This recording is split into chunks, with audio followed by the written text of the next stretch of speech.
Welcome to Spinsters, a podcast where we sometimes take our jerseys to Goodwill very regretfully. I'm Haley, and with me today we have a returning guest. I almost said who is Alex Wong, but that's not how you speak English. That's just not how it works. Okay. Welcome to Spinsters, a podcast where we regretfully sometimes take our old jerseys to Goodwill. I'm Haley O'Shaughnessy, and back with me today, hello Alex Wong, how are you? I'm good. I'm so glad to be back on Spinsters. And Haley, today I want to talk to you about NBA jerseys. Growing up, did you have a favorite NBA jersey? I was not really an NBA fan growing up. It was college basketball country where I was, and that was pro sports. So I don't have one that I'm attached to in the same way I would be attached to, say, the Louisville Cardinal from the 80s. But I remember very much loving the Denver Nuggets rainbow one just because I thought it was fun. And you know what? It is fun. I still love that jersey. What about you? Yeah, I'm so glad you asked because growing up in Toronto as an NBA fan in the 90s, I was obsessed with the original Raptors jerseys. And I'm sure you remember the dinosaur logo, the color purple was really popular at the time. They even had a Naismith silver color that they introduced to honor James Naismith. I really don't know what that was about. But like a year before the Raptors even had a roster with any players, once they introduced that logo, I just fell in love with it. And I remember going to Sears and just begging my mom to buy me a t-shirt or buy me a jersey, anything with the dinosaur on it. And honestly, when I think back about the 90s, obviously I think about all the players like Michael Jordan, like Patrick Ewing, Reggie Miller, but I also think about the amazing jerseys that they wore. And now when I think about it today, Haley, now that you are a huge NBA fan, do you have a favorite jersey today? Probably the only one from modern day that I would say is one of my favorites is the Miami Heat Vice jersey, which they came out with a couple years ago as their City Edition jersey. It's not even their full time. Yeah, we're definitely going to dive into that on this episode. And it's interesting you mentioned only the Miami Vice jerseys because my answer would be the same. And I think that's a huge problem because we've got 30 new jersey designs every year. Each team is required to put out a City Edition jersey. And somehow with this increased output, we don't have new modern day iconic jerseys, which I think is a huge problem. I mean, yeah, that's what you want from a team, right? You latch onto it to love its stuff and want to support it and wear it. So if I was the NBA, I would make stuff people would want to buy. That's just my personal business model. Yeah, and I'm honestly sad that the Raptors have moved away from the purple. We here in Toronto do black and gold now because those are the colors of our global ambassador Drake, which has absolutely nothing to do with the team's history, to be honest. Maybe when he buys a WNBA team, that's a different story. Then those will be the colors. But I'm very excited. Where should we start? You know, today I really wanted to dive into what NBA jersey design creation was like in the 90s and what's happened today.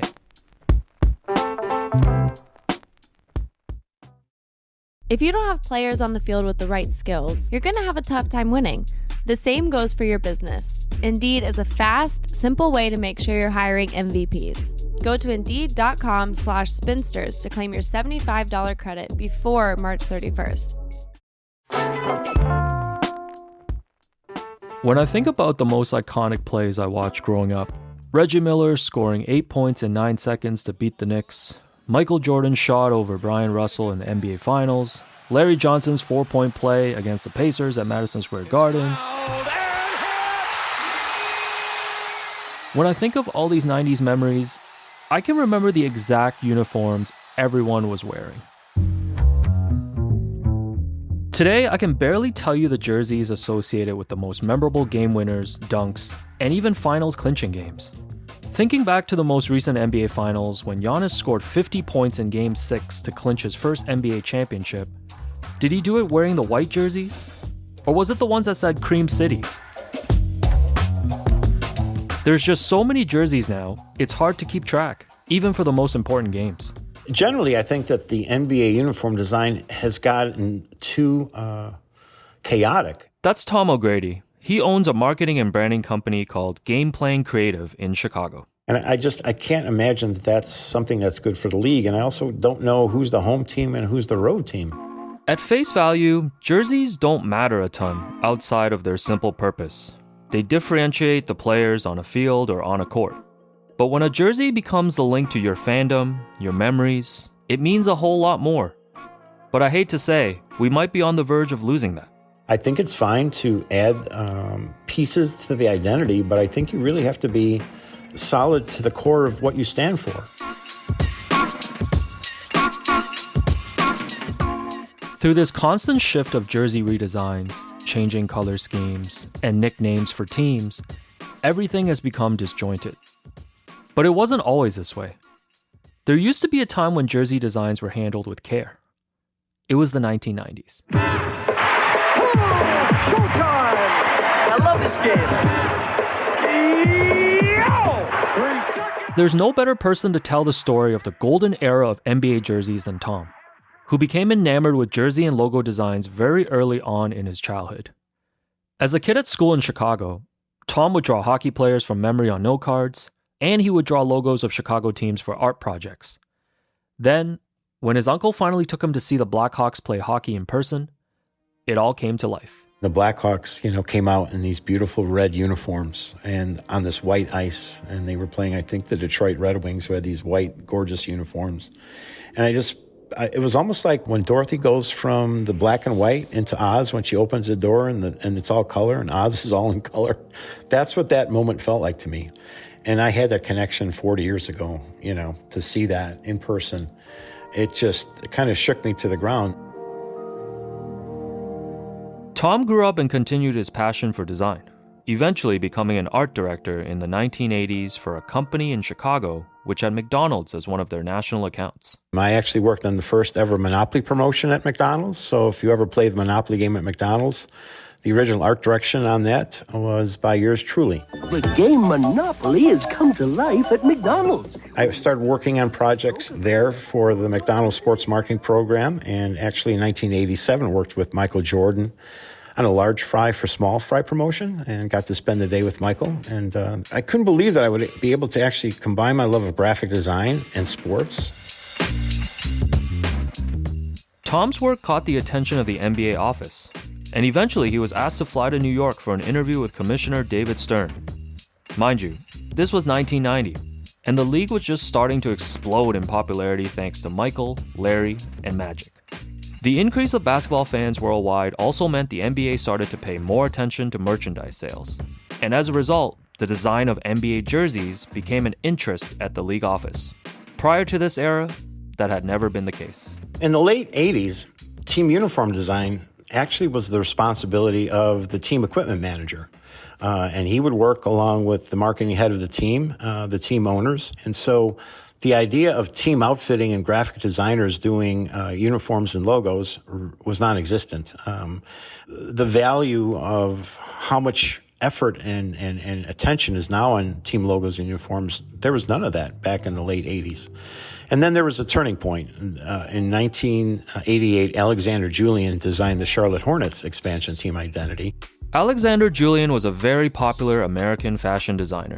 He was introduced to Hornets owner George Shinn, who thought it would make sense for Julian, who grew up in Chapel Hill, North Carolina, to be the person to come up with the team's jersey design. So Julian simply came up with a design based on his two favorite colors, purple and teal. And so a classic basketball jersey was born. Soon David Stern saw the merchandising potential of well-designed NBA jerseys. After a few years of courting him, David finally hired Tom O'Grady, and he became the league's first ever creative director. So at the ripe old age of 31, my wife and I, newly married, packed up and moved to New York. This is 1990. So when I walked in the door, the concept of having a creative person at the NBA was foreign to everybody. So there was no department to walk into. There was no, Macintosh studio to begin working at. So I schlepped my drafting table and some of the supplies that I had used back in Chicago. And I shared an office with two other people at the time. And I had a drafting table in a corner. And that's kind of how we started out. Tom still remembers his first big assignment. It started with a phone call from Jerry Colangelo of the Phoenix Suns in 1991. The team was moving to a new arena and wanted an update on their uniforms. As the league's brand new creative director, Tom was essentially the in-house designer for every NBA franchise. I was very fortunate for that particular assignment because the team's colors were so unique, the purple and the orange. And I wanted something that was kind of quick moving and fast. And because I think that, when I thought about the game and I thought about speed and motion, I felt like maybe we could do something that even the logo had some speed and movement to it. Tom worked on the new logo. Mind you, this was 1991, so he was still using a marker and pencil. And after a couple months of designing and tinkering, he flew out to Phoenix with a bunch of concept boards to show Jerry Colangelo his ideas. We had this one idea where the sun was kind of flying across the front of the uniform on a purple background and with a bright orange ball with some gradation in it. And he absolutely loved it. The one thing that when we presented it, we had the ball going from the upper left shoulder to the lower right part of the body. And he said, the one thing I want to fix is I want to have the sun going upwards instead of downwards because that would represent the forward progress of the organization. The uniform launched, it was great because that was a very good team. Charles Barkley had just come on board as a free agent with the Suns. They were moving into a new arena at the time called America West Arena. This was their 25th anniversary as a team. And so they had the perfect storm of brand positivity going simultaneously.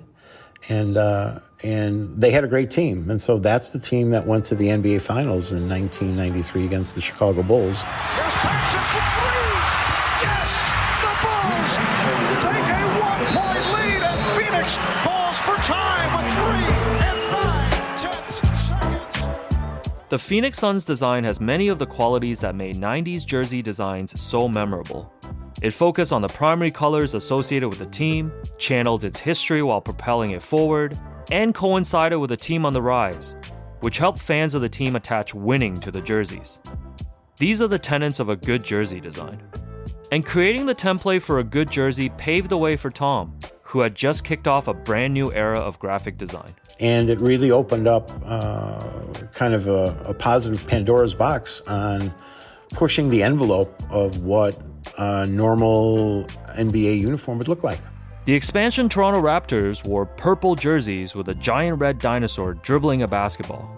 The Atlanta Hawks put a hawk with a huge wingspan and the ball in its talons.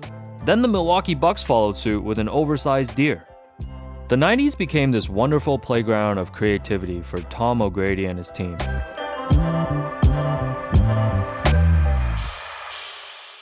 So they were excited when Clippers owner Donald Sterling called and asked for a redesign in 1993. Yeah, that's right.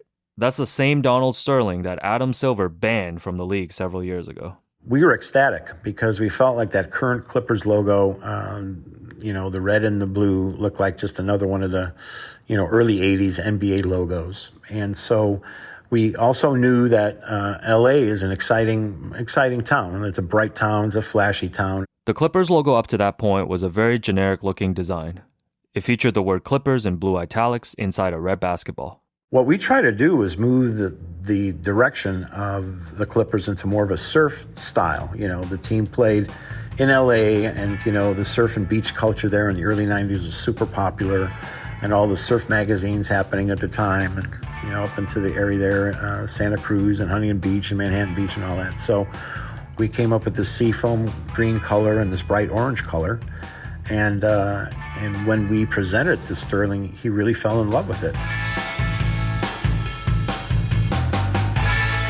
And then suddenly, Donald Sterling got cold feet. We had one of the most unusual NBA-type meetings. We were eating out in this beautiful veranda on Donald Sterling's home over at Malibu. The man had money, and so we were like, what is the problem? He's like, well, I'm having second thoughts about it, and I'm not sure I even want to keep the team in LA anymore. So Sterling had killed the project, and boy, that was a shot to the chops because I really felt like it was going to be a nice improvement from what they had. It definitely allowed us to have a new color palette for the league, and it was really, really unfortunate. The failed Clippers logo redesign project did come with a silver lining. David Stern realized the league needed a much tighter process of his creative team, working with NBA teams on logo and jersey designs. These teams would have to submit a formal request to the league if they wanted to rebrand, and they were required to provide a detailed marketing plan for the rollout of their new identity. The league would review submissions and provide teams with an estimate of costs to design and trademark these new logos. Up until then, the NBA provided rebranding services at no charge to the teams. Under Stern's watch, Tom O'Grady and his team never had another experience like the one they did with Sterling's Clippers again.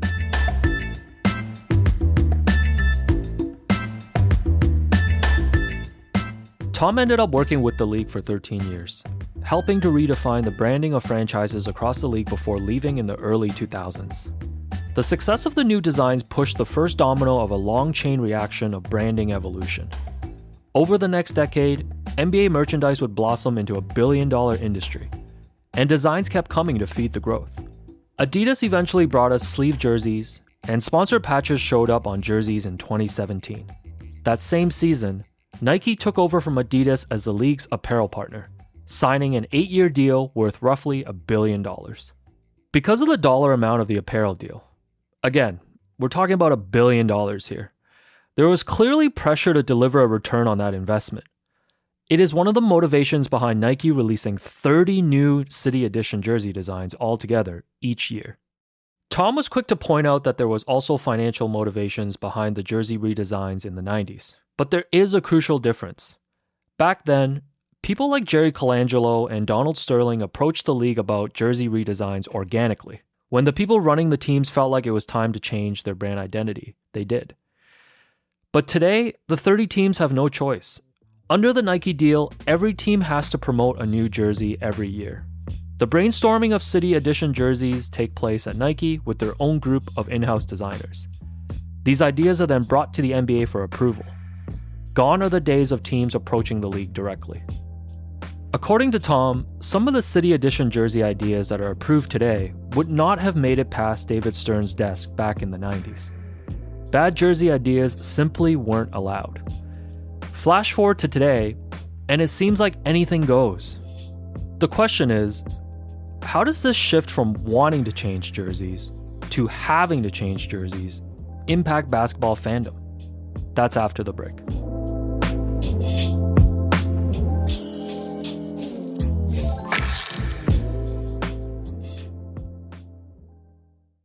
If you don't have players on the field with the right skills, whether it's breakaway speed or elite playmaking ability, you're going to have a tough time winning.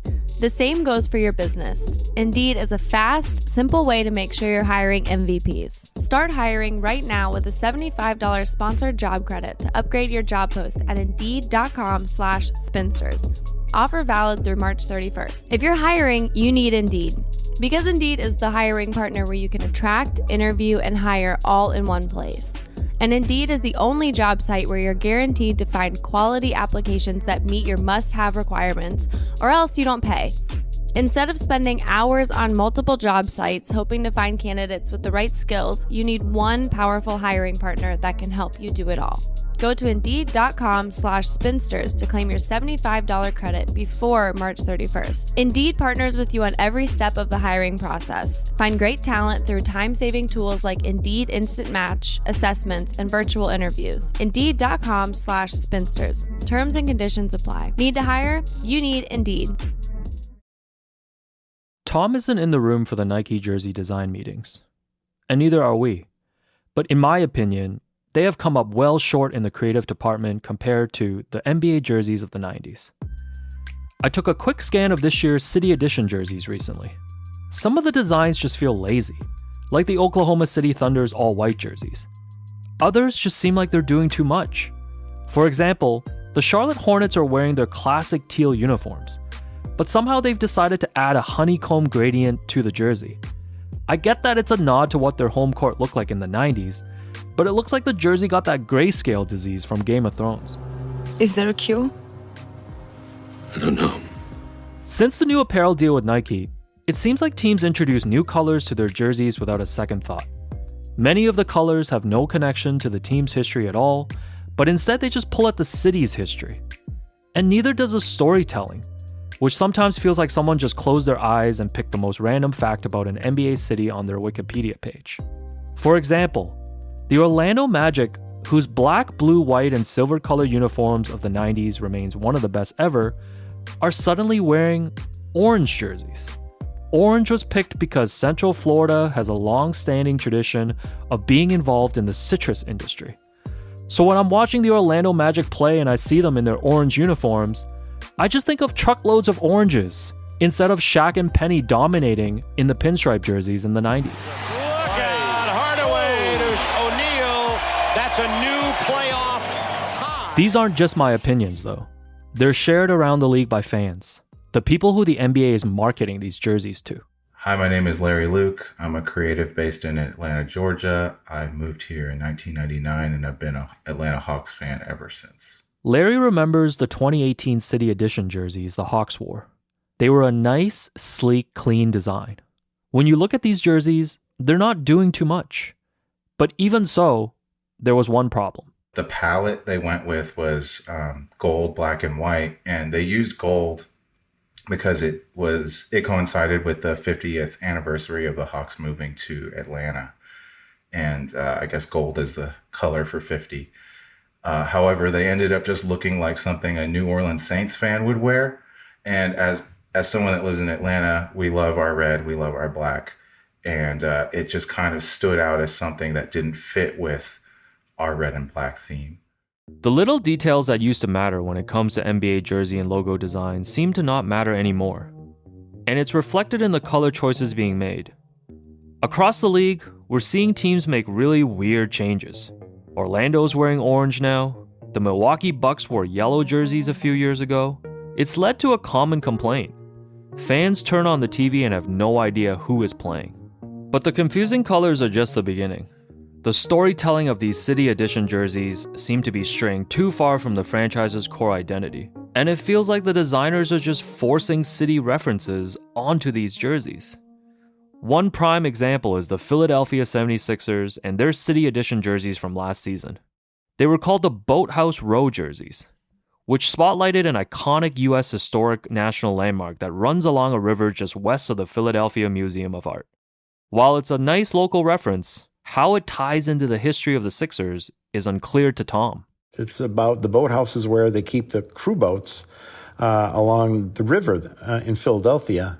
I just find it so myopically short in its ability to resonate with anybody outside that local area. And to me, it has almost nothing to do with the Sixers. Some are just trying too hard, right? It's like that guy that walks down the street that has like the hottest shoes, the hottest pants, the brand new fitted, and like everything is just like trying so hard and to be ostentatious. And it doesn't necessarily work. I think it's easy to spot like a fake. It's easy to spot, oh, that this was designed by someone that's never even been to this city before.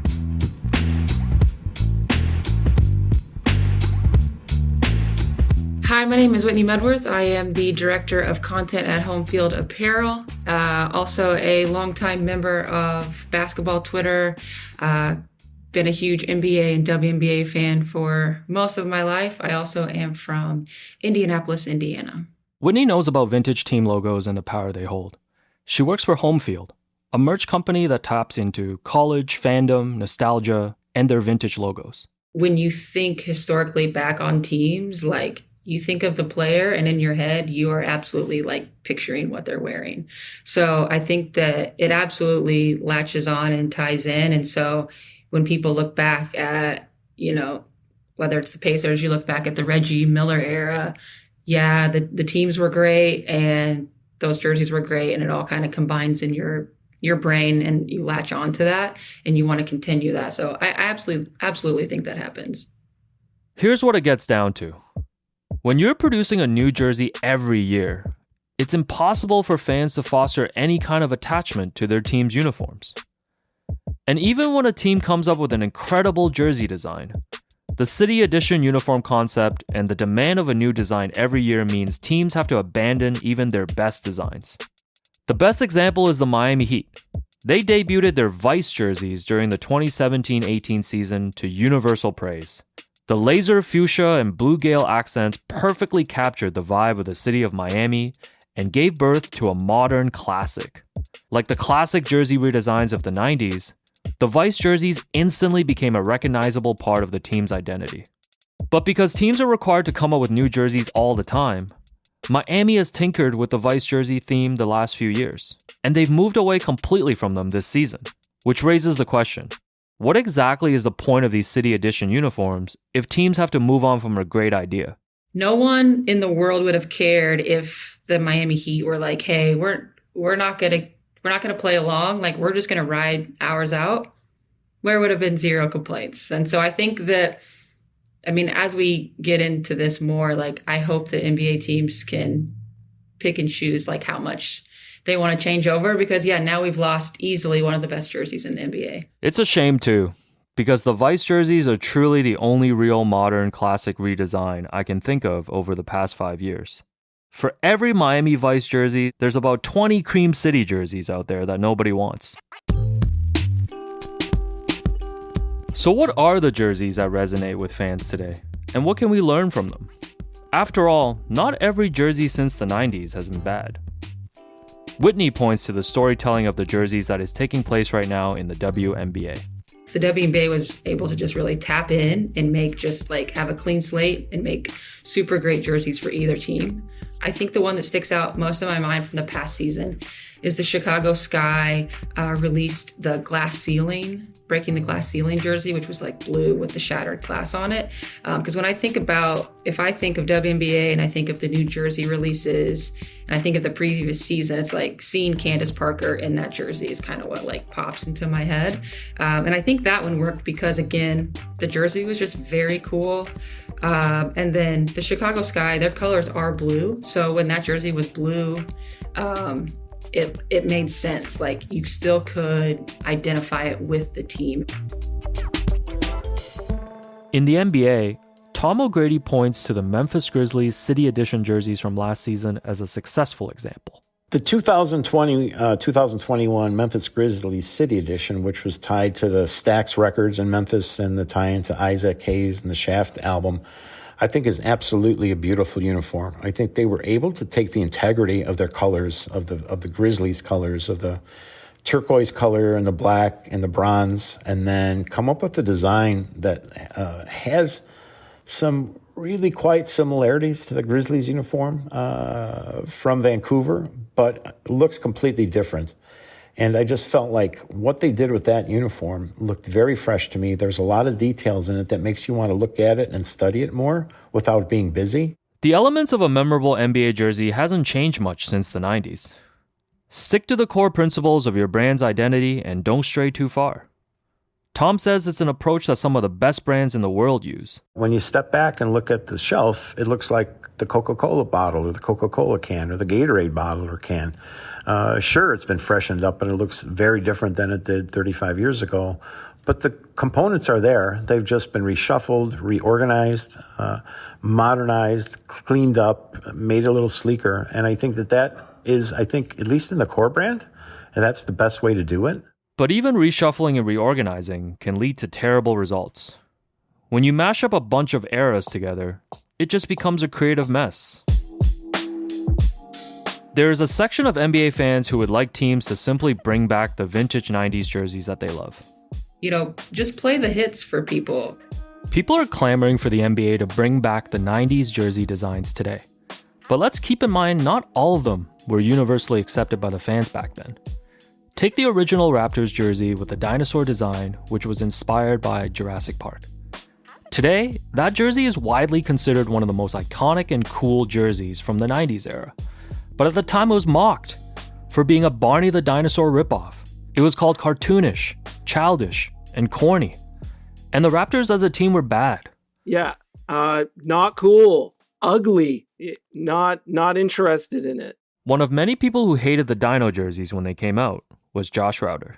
Co-owner of Vintage We Trust, a premium curated vintage clothing store in Toronto, Canada, a lifelong Torontonian, and minor basketball fan. Wink, wink.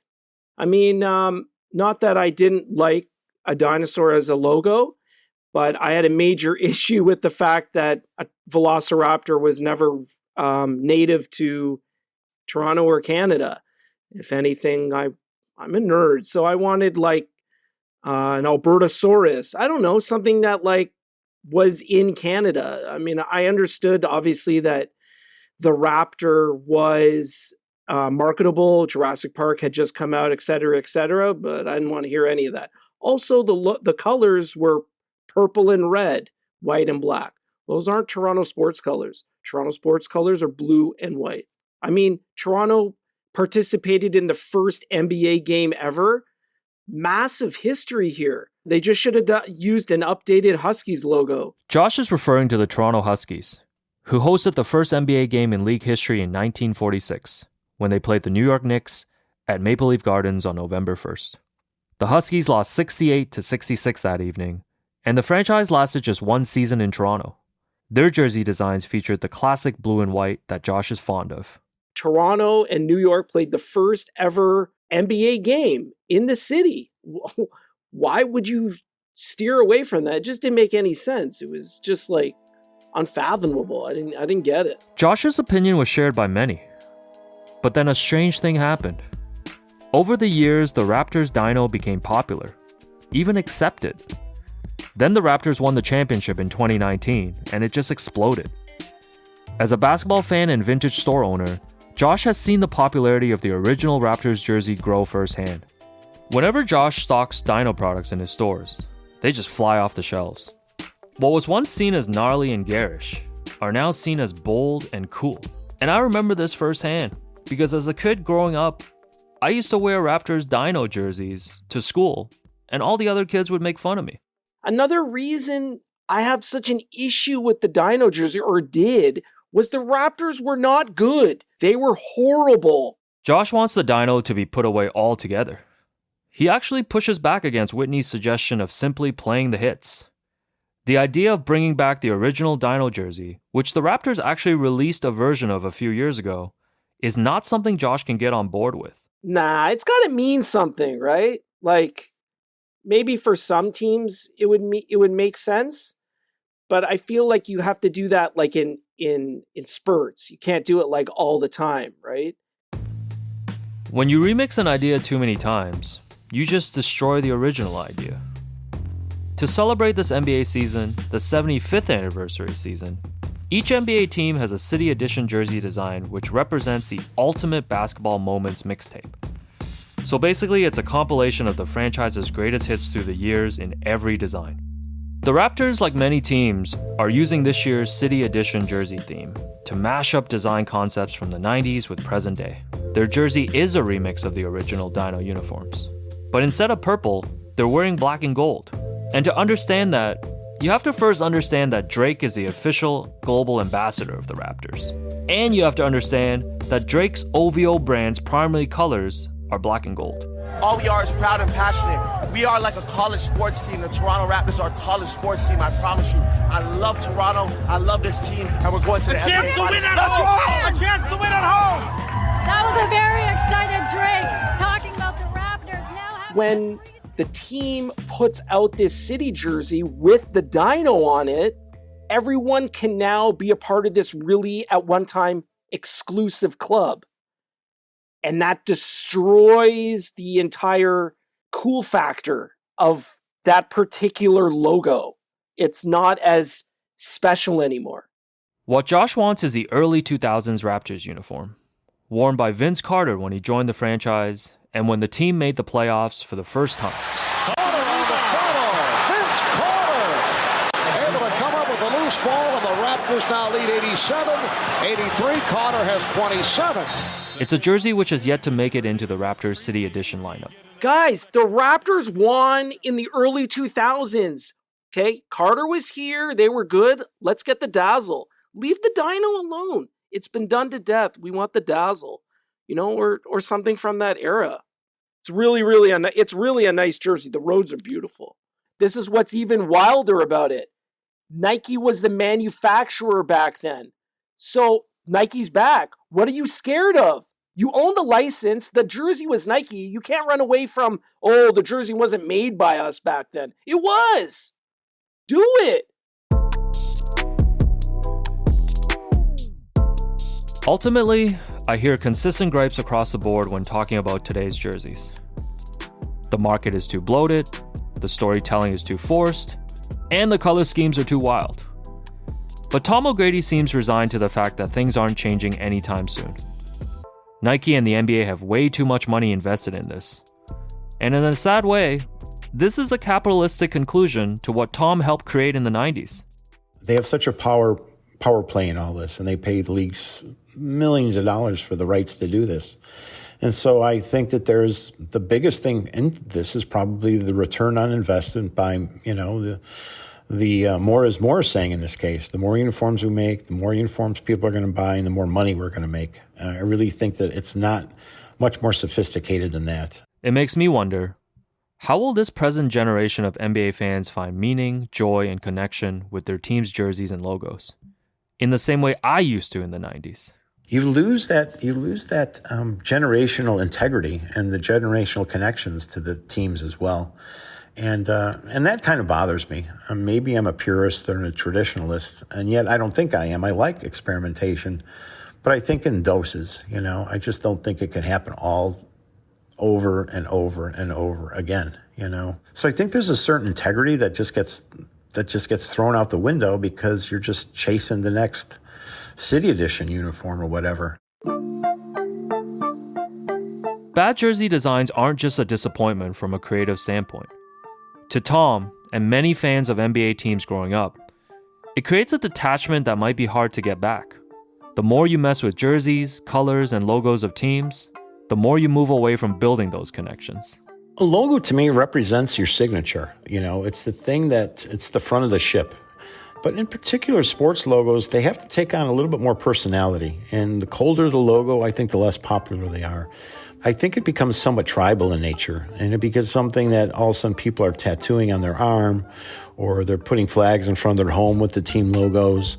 It becomes something that the community can share. And in today's fractured world, to be able to all come underneath one flag, to celebrate a moment in the region, I think it's still so pure, and it's so, it's just something that I think is driven by emotions. And I think sports, don't forget, it's an emotions-based business, we're in the emotions business. So the logos, I think, if they're done properly, and they evoke this strength and this colorful nature and somewhat of a unique color palette, I think it becomes very proprietary to the marketplace and something that fans can be proud of. And I think that when it's done right, they become things that you almost don't want to mess with because they have such generational power to them.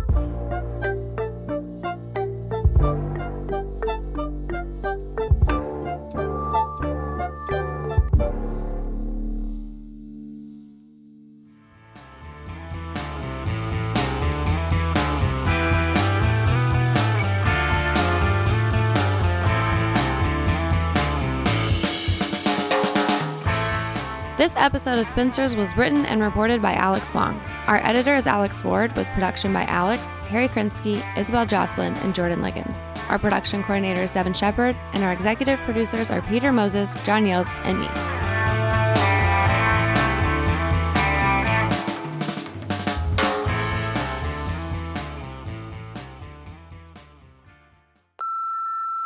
Hi, my name is Sean. I'm in Oakland, California, and I sent you a text message actually, but just thank you.